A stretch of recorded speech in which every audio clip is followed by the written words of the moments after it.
Earlier today, former Arizona Congresswoman Gabrielle Giffords and her husband Mark Kelly held a press conference to talk about the mass shooting in Las Vegas. They called on Congress to take action through legislation to address gun violence, with Ms. Giffords being a victim of a shooting in 2011. This is 20 Minutes.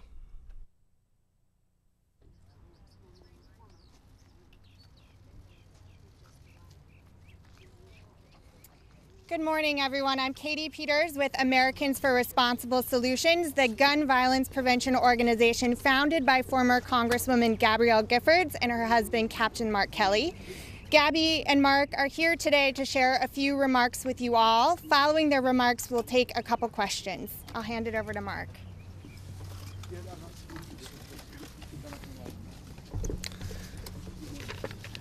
Good afternoon, everybody.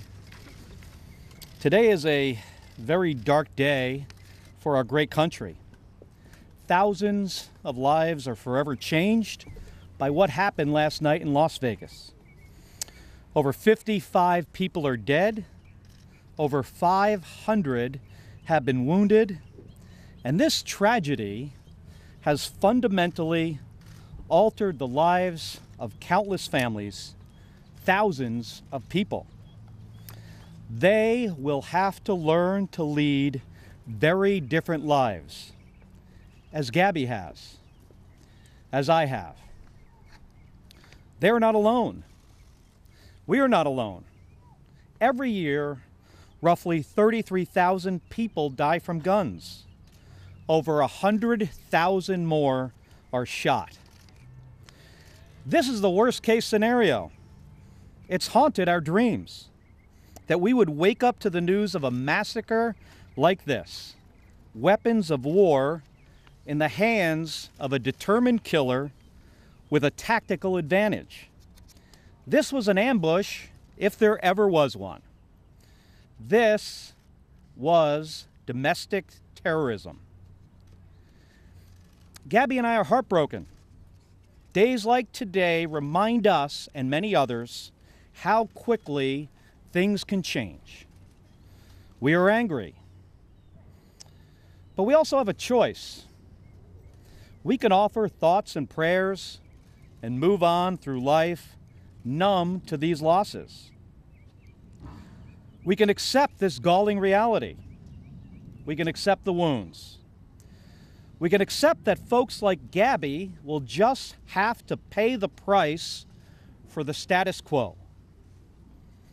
We could accept the enormous social, moral, and economic cost imposed on this country by accepting gun violence as simply the cost of living in America.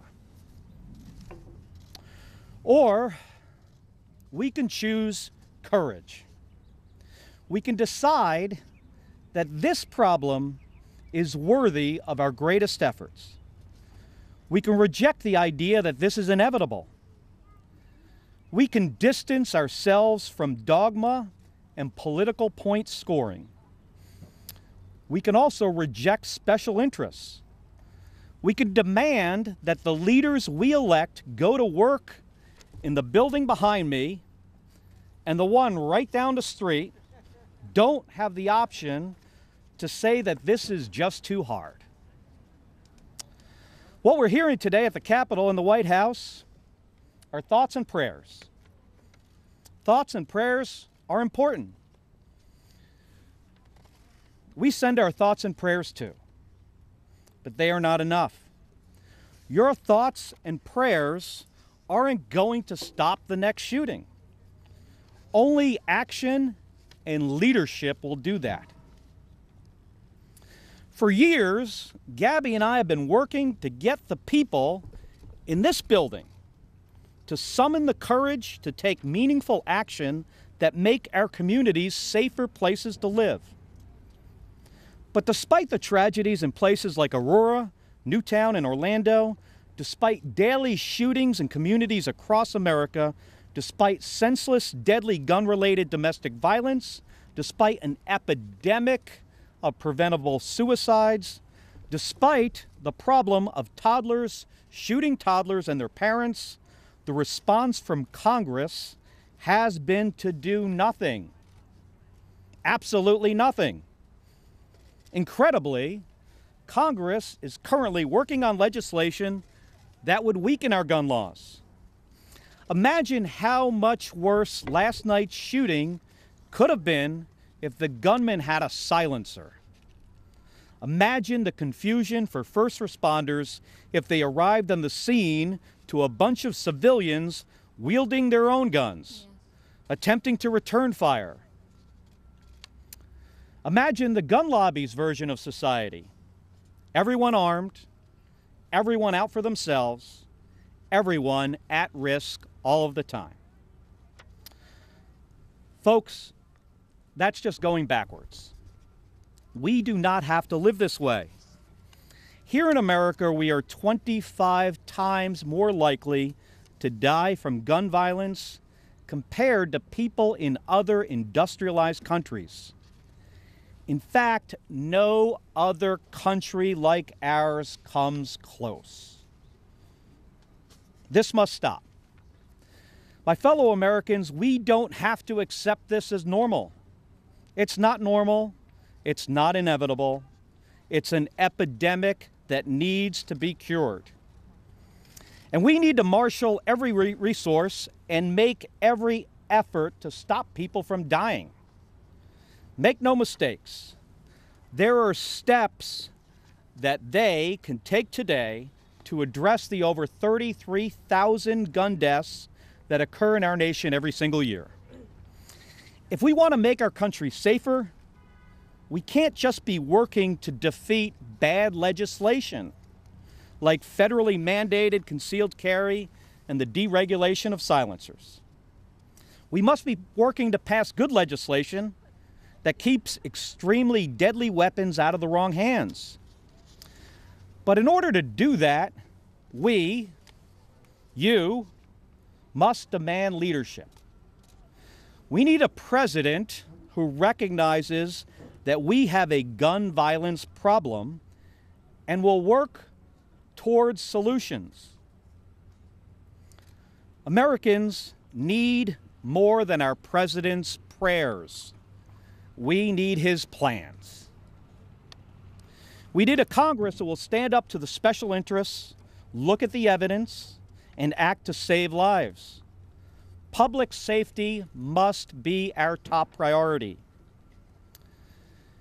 Gabby and I are in D.C. today because we had planned on joining Ralph Northam, candidate for governor of Virginia, on the campaign trail, talking about how to keep our communities safer. It's because politics matters. Who we elect matters.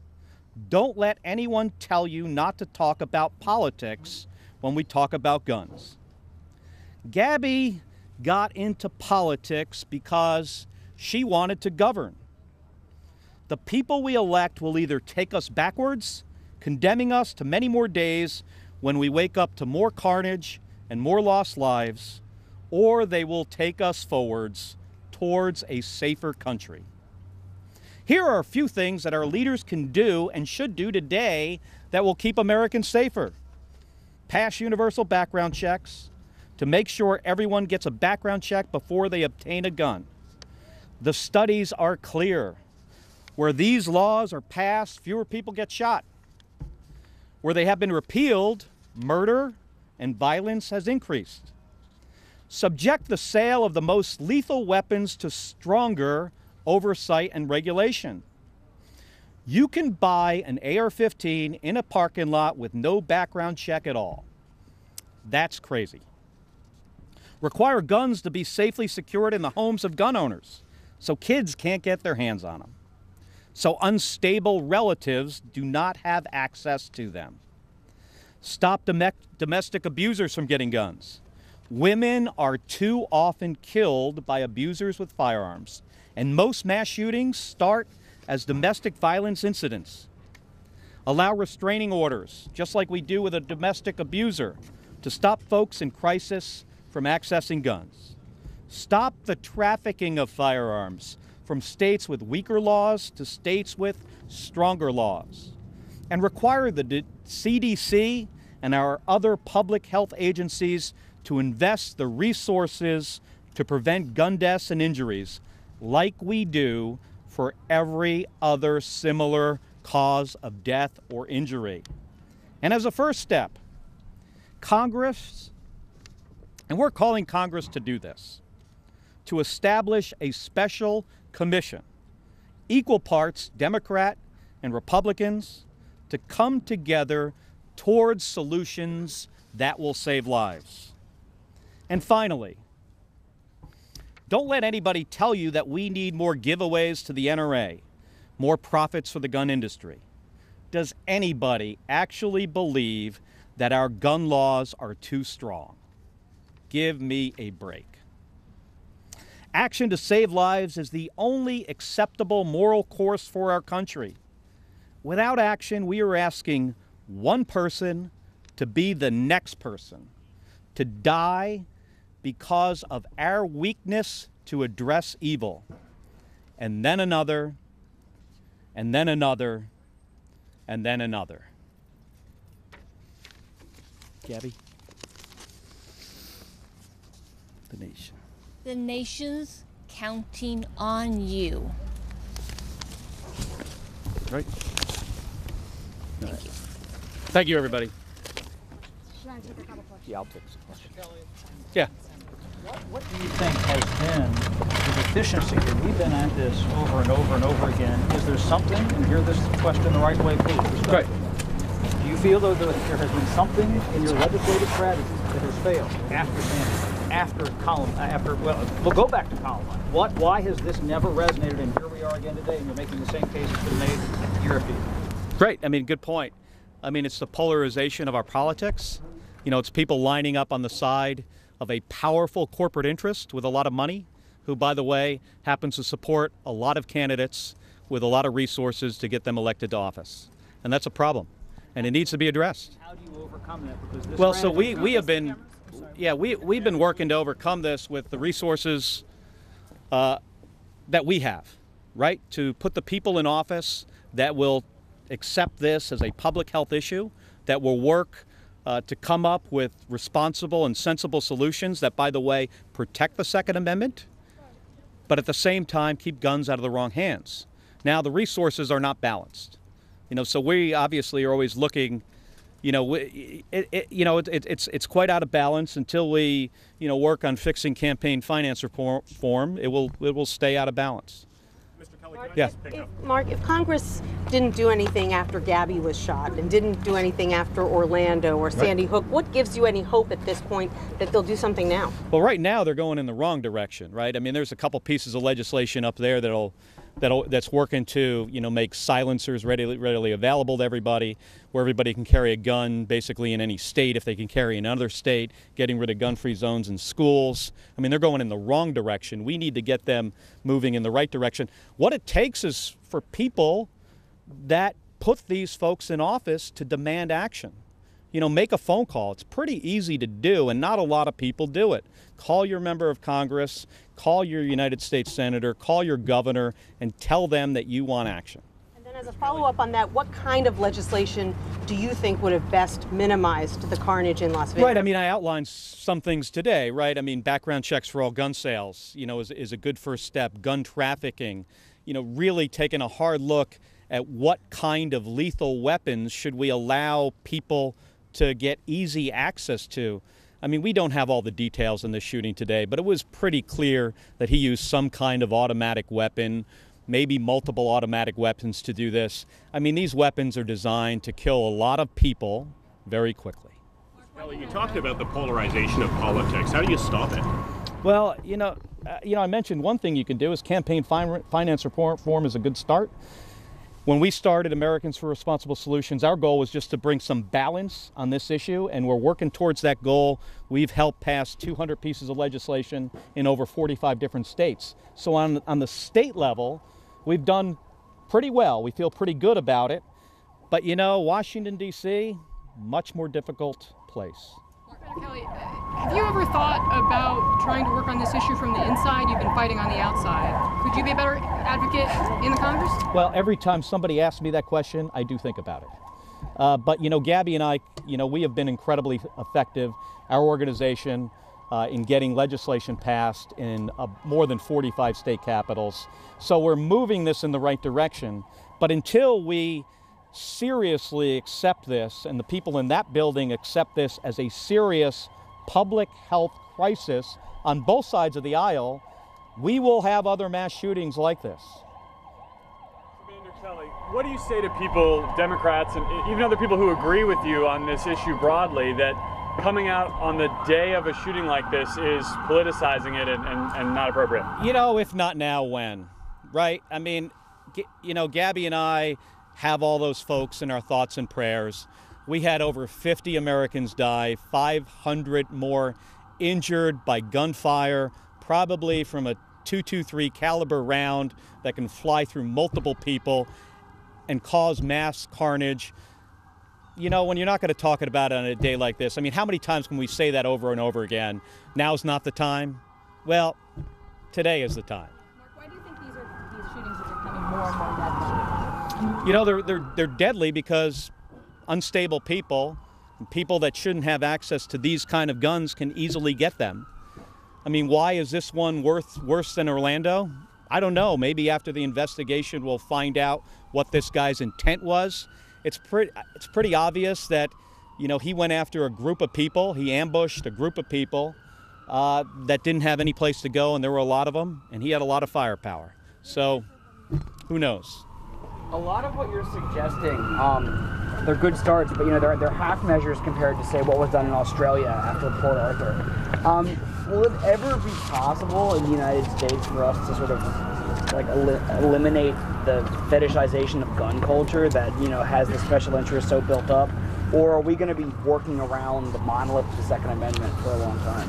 Well, I'm a gun owner. Gabby's a gun owner. I'm a supporter of the Second Amendment. I served our nation for 25 years in the United States Navy. I flew in combat defending our Constitution and the Bill of Rights. Second Amendment is important here in this country. However, you know, we can respect the Second Amendment and the rights of responsible gun owners, and at the same time, we can keep guns out of the hands of criminals, domestic abusers, you know, potential mass shooters, and idiots. I mean, we can do that. You know, and we've got 33,000, well, last year, actually in 2015, I think 35,000 Americans died from gun violence. That number's been kind of trending up in the last couple years. Hey, there's no reason why it can't be 70,000. But if we're smart about this and demand that these people in the building behind me take action, we can cut that number in half. There's no reason why we can't. We don't have to have, you know, most of the children that die in the industrialized world from gun violence die here in the United States. I mean, is that really what we want? And the sad thing is that we can fix this. Thank you, everybody. Thank you.